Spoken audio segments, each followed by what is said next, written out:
Jeff Bezos disappeared at exactly 10:42 a.m. on a crisp Monday morning. His assistant found his office eerily empty, a fresh espresso still steaming on the desk, his phone and laptop open, emails mid-draft. Within hours, the news was everywhere. Amazon CEO missing. Shareholders panicked. Media spun wild theories. A secret Mars mission, government seizure, burnout fuel breakdown. They were wrong. Bezos hadn't been abducted or hospitalized. He wasn't in a bunker or aboard a rocket ship. He had driven himself, alone and untracked, into the heart of a forgotten America. It started 3 weeks earlier. Jeff had sat in his sprawling Medina mansion after a late-night earnings call. The stock was up. Investors were thrilled. His empire was humming. And yet, an emptiness gnawed at him, a question he couldn't shake. What does any of this mean anymore? That same night, while scrolling aimlessly, he stumbled on a local news story. McDowell, West Virginia, America's poorest county.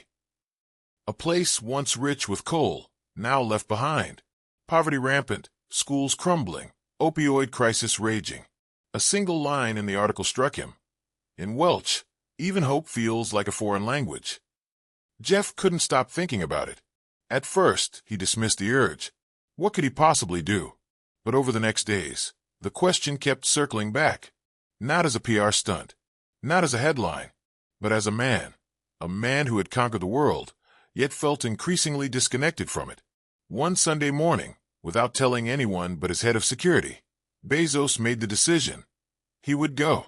No entourage, no cameras, no announcements. Just him, his car, and a single bag. By Monday, his calendar had been wiped clean, his plane grounded, his team sworn to silence. And so, while the world speculated, Jeff Bezos drove 2,600 miles across the country to the heart of Appalachia, to a town where no one cared about market caps or Blue Origin launches. He arrived in Welch under cover of dusk. A rusted sign welcomed him. Welch, West Virginia, once the heart of coal country. The streets were nearly deserted, storefronts boarded up. He parked outside a faded diner, hands trembling slightly. Inside, a few locals nursed coffees. Heads turned briefly at the stranger in a Patagonia jacket and worn jeans. No one recognized him. Good. He ordered black coffee, sat by the window, and listened. Stories of joblessness, of lost sons and broken families, of a town that once thrived and now barely survived. Bezos stayed quiet, absorbing every word. Over the next days, he wandered the streets, visited the shuttered school, spoke with an old coal miner named Hank, who said, "This town gave its heart to this country. Now it's got nothing left." Those words haunted Jeff. For the first time in years, he wasn't a titan. He was just a man, face to face with a forgotten America. And that's when his purpose crystallized. He wouldn't just observe. He would help. But quietly, humbly. But change here would mean more than money. It would mean trust. And trust had to be earned. That was how the richest man in the world disappeared. Not into space, but into a place no one expected. And his journey had only just begun. Jeff Bezos woke before dawn in the small motel on the edge of Welch. The mattress sagged. The heater rattled. It didn't matter. He dressed simply: jeans, work boots, flannel shirt. No suit, no tech. His first mission, listen. He returned to the diner. Same booth, same coffee. But this time, he struck up a conversation with Hank, the retired coal miner. "You're not from around here," Hank said, eyeing him over the rim of his cup. "No, just passing through," Bezos replied. "Name's Jeff." "Well, Jeff, you picked a hell of a place to visit." Over that coffee, Jeff learned more than he had from 1,000 business books. About the town's history, its pride, its pain. "Coal built this place," Hank said, "and when they didn't need us anymore, they left. Took the jobs. Took the future." Jeff asked carefully, "What do folks here need most?" Hank didn't hesitate. Hope, and a way to stay. Jeff carried those words with him as he explored the town. At a crumbling community center, he met Clara, a teacher running an after-school program for kids. "Most of these kids won't make it out," Clara said. "Not because they can't, because they can't see a way. Bezos watched children coloring pictures under flickering lights, their faces lit with curiosity, unaware of the weight their town carried. In an abandoned factory, he met Earl, a former machinist, now running a food bank. "They think we're forgotten," Earl said. "Maybe we are." Bezos asked again. "What would help?" "Jobs, skills, a reason for people to stay. Money's nice, but it's not enough." By the end of that first week, Jeff had a notebook full of names, stories, and raw truth. He realized that writing a check wouldn't fix this. Technology alone wouldn't either. What Welch needed was opportunity, built with the community, not dropped in from above. So Jeff stayed. He rented a small apartment above a closed hardware store. No luxury, just space to think, to work. Each morning, he met more residents, listened longer. He began attending town meetings, sitting quietly in the back. The locals called him Jeff from out of town. Only Hank suspected more. "You got a sharp look in your eye, Jeff. You ain't just passing through." Jeff smiled. "Maybe not." Then one day, at a battered rec center meeting, Clara stood up and said what no one else dared. "We need someone to believe in us. Someone to work with us." Bezos rose, heart pounding. "I'd like to help," he said simply. "But not by writing checks. By listening, learning, and building something together." Murmurs filled the room. Skepticism. Curiosity. "Why?" Clara asked. Jeff answered honestly. "Because somewhere along the way, I forgot what matters. Maybe this is how I remember." In that moment, something shifted. The richest man in the world had stripped away the titles, the armor. And in Welch, West Virginia, he was finally seen. And now, the real work would begin. By the third week, the whispers had turned into cautious curiosity. Jeff from out of town was no longer just a quiet stranger in the diner. He was showing up. To meetings, to volunteer shifts, even to the crumbling community center, tools in hand. It started with small actions. When Clara mentioned that the after-school center needed basic repairs, Jeff didn't write a check. He showed up with a hammer. Together with Earl, Hank, and a few others, they patched walls, fixed broken windows, rewired old lights. Word spread. The outsider works. Still, skepticism lingered. Welch had seen promises before. Politicians on photo ops, charities that came and went. But Jeff kept showing up. At night, in his small apartment, he read about Appalachia's history, its cycles of boom and bust, the deep wounds left by extractive industries.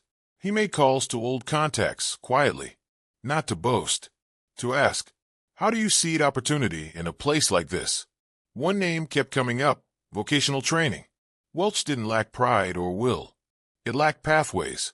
Coal had been the pathway. When it vanished, so did futures.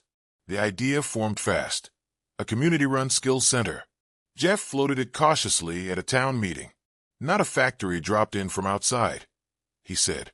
"A place run by you, teaching skills that can grow here and beyond." Some scoffed. Others listened. It was Hank who broke the silence. "Well, hell, if you're really serious, Jeff, I'll teach welding." Clara added, "I know a few who can teach coding basics. These kids are sharp." Momentum. Within a week, a committee had formed. Jeff helped secure a small abandoned storefront. Locals cleaned it out, painted walls, set up makeshift classrooms. Jeff funded equipment quietly, through a shelf foundation, so his name stayed out of it. By month's end, the first classes began. Welding, basic carpentry, computer skills, even entrepreneurship. Jeff sat in on sessions, learning alongside them. One teen, Darnell, asked, "You some kind of teacher?" Jeff grinned. "No, just someone trying to learn like you." Word traveled fast beyond Welch. Neighboring towns asked if they could send people. The center grew. Slowly. Organically. But it wasn't all smooth. Some locals remained wary. A few online voices claimed the project was a stunt. Then, one afternoon, a reporter from a major news outlet showed up, camera in tow. Jeff faced a choice, retreat or confront. He chose honesty. "You can take pictures if you want," he told the reporter. "But the story here isn't about me. It's about this town and what it can do when given a chance." The article ran.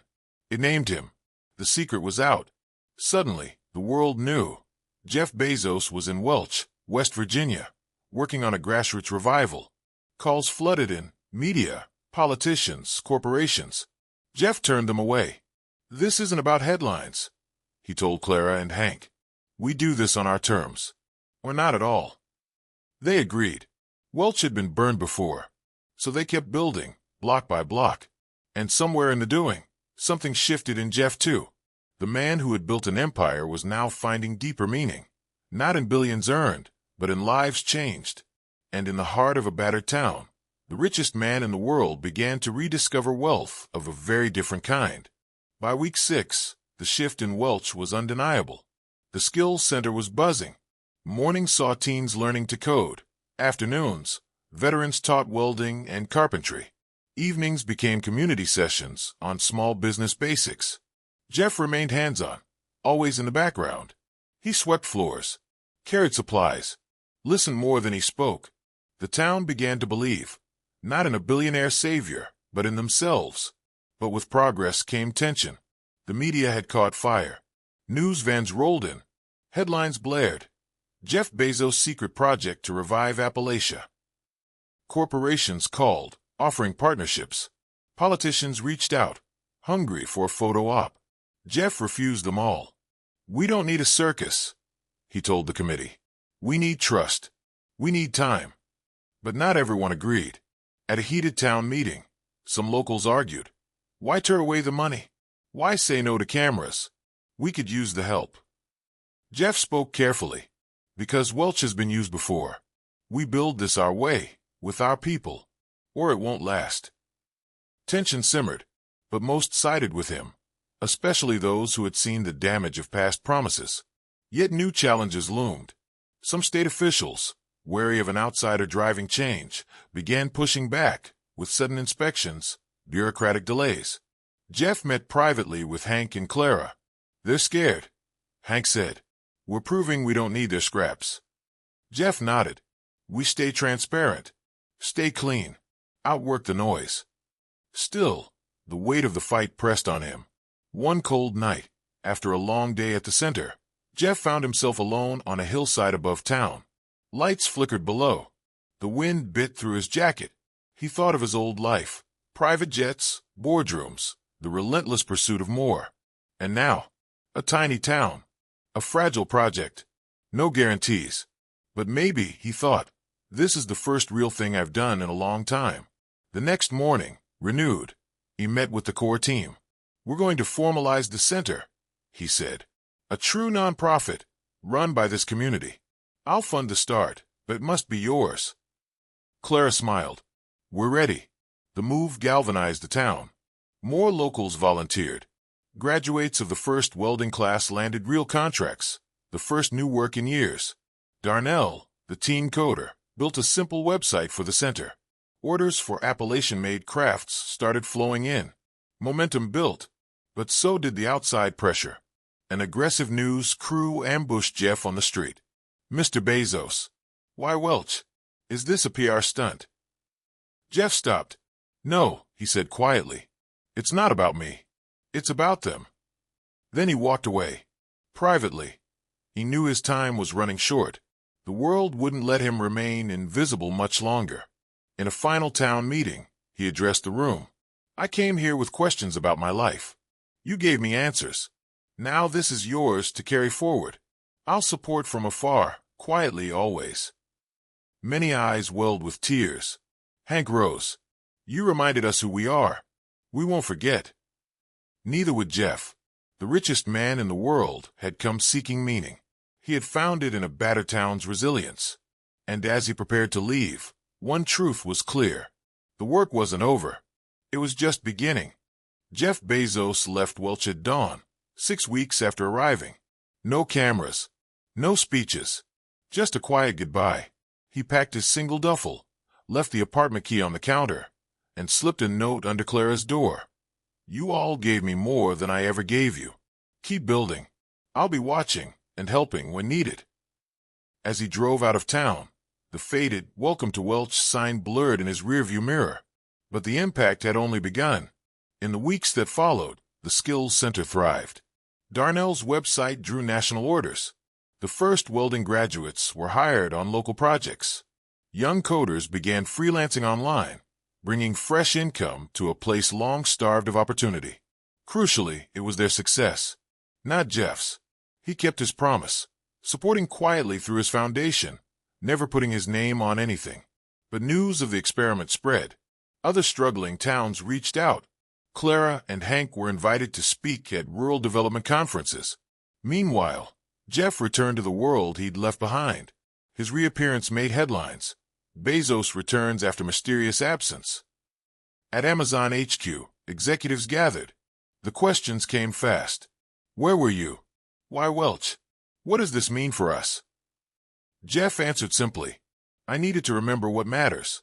I needed to listen, not just lead. Then he made changes. Company volunteerism soared. New initiatives funded skill centers in overlooked U.S. towns. Philanthropy shifted, less about writing checks, more about building with, not for. Internally, Jeff led differently. More patient, more present.